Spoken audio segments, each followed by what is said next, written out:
बता दूंगा कि मेरे बस का काम ये नहीं है कि उसको ढूंढ लूं। नारद उपाय ही बताते थे और लड़ने भिड़ने का काम नहीं करते थे, उपाय बता देते थे, काम बन जाता था। और नारद ऋषि ने कहा उपाय है कि अगस्त ऋषि कुंभज ऋषि है, अगस्त ऋषि जो समुद्र के ही किनारे तपस्या करते कुटिया बना करके, वो चाहे गुण में वो साधना क्षमता है, वो शक्ति है, वो भाव है कि वो चाहे तो समुद्र के सागर को जल को समाप्त कर सकते हैं। सभी देवता गए, प्रार्थना किया, बोले हैं अगस्त ऋषि आपका संत ये शरीर बना है तो परोपकार के लिए बना है कि नहीं बना है? कि संत हृदय नव नीति समाना, कहा कभी न पर कहीं न जाना। बोले परोपकार के लिए बना है तो ऐसा करो, हम सब देवता परेशान है उस राक्षस से, तो आप ऐसा करो कि उस सारे समुद्र के जल को पी लो, जिससे वो बाहर आ जाएगा तो उसको भोलेनाथ मार सकते हैं।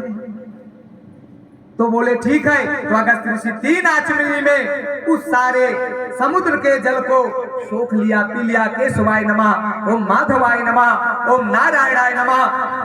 3 आचमनी में जल को समाप्त कर दिया। वो पापी की हत्या हो गई, उद्धार हो गया।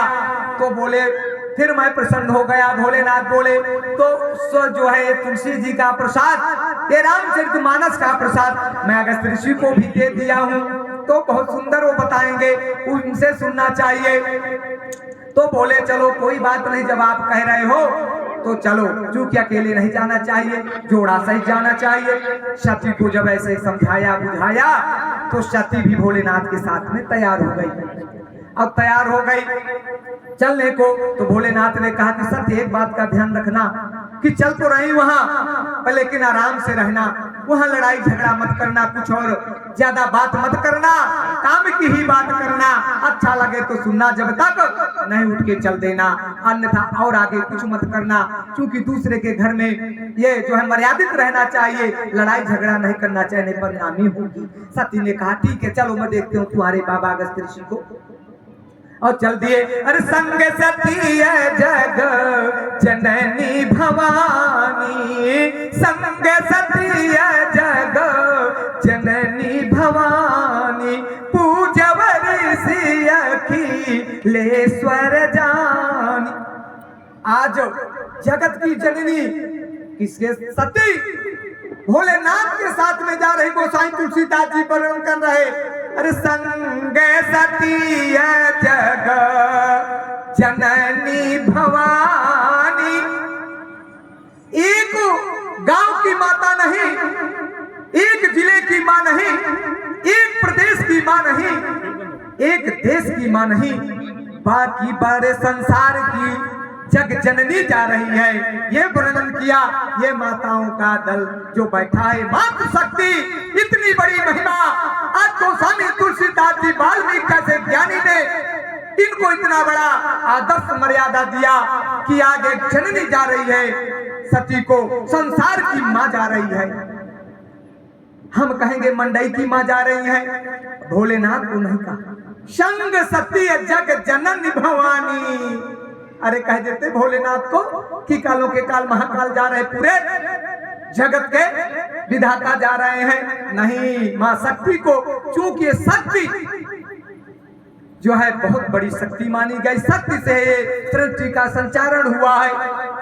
ओम, आप ओम लिखते होंगे, ओम के आगे ऊपर जो बिंदी रहती है, 1 मिनट में बताऊं, जो बिंदी रहती वो शक्ति है। ओम में जब तक बिंदी ऊपर नहीं देंगे ओम गलत माना जाएगा, इसलिए वो शक्ति, जब तक सत्यवान के अंदर शक्ति नहीं होगी तो खोखा माना जाएगा। बताओ क्या कर सकते हैं? हमारे और आपके अंदर अगर शक्ति नहीं होती तो क्या कर सकते थे? बैठ सकते थे, कैसे कुछ कर सकते थे, बोल सकते थे, चल भी नहीं सकते थे। तो ओम की जो बिंदु है वो शक्ति है। सर्वप्रथम शक्ति का ही उच्चारण हुआ था, ओम शक्ति। एक बेटे को जन्म दिया, समझना, एक बेटे को जब वो सत्य ओम बिंदु ने जब दे दिया सत्य एक बेटे का जन्म कि बेटा उठो, ओ बेटा सयाना बड़ा, मैं तुम सृष्टि नहीं थी, दिव्य दृष्टि से डाल करके उसको बड़ा करके कहा अब तुम मेरे से शादी करो। अब उसी को जन्म दिया वो हाथ जोड़ कर खड़े हो गए।